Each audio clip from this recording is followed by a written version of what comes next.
how to delete your SendGrid account. So first is you will need to log into your SendGrid account. And once you're here, you simply need to scroll down to the very bottom till you see the support option. So just simply click on that. And once you're here, you simply need to type in account deletion, then click on enter and click on this link right here. Then it will redirect you to this page. So as you can see, requesting account data deletion. So to request deletion of your Twilio SendGrid account, you can contact customer support. So you just simply need to click on that. Then it will bring you right here and we'll just simply type in account deletion again. So after I've typed in account deletion, it showed me the steps, and I've just added another one, which is delete SendGrid account. And here it showed me the steps. And here at the bottom it says, would you like me to connect you with a Twilio support agent to complete your SendGrid account deletion? So make sure that you read this part. So what happens when you delete your account, so that you know what will happen to your account once you delete it. So here I'm just going to type in yes, connect me with a support agent.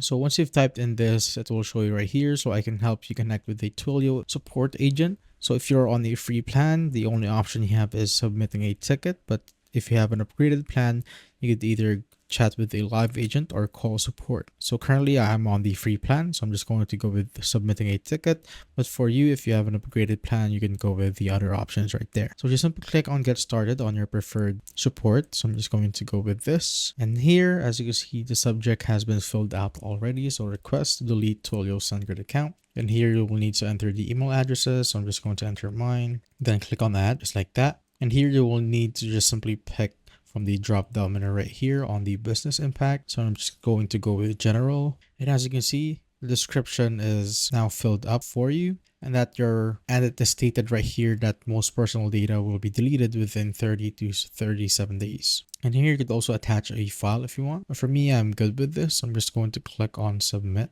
Once that's done, you are good to go, and now you just simply need to wait until the Twilio support will come back to you or will reply to you. And if you want to see your ticket history, you just simply need to go right here. But that is how you basically delete your SendGrid account.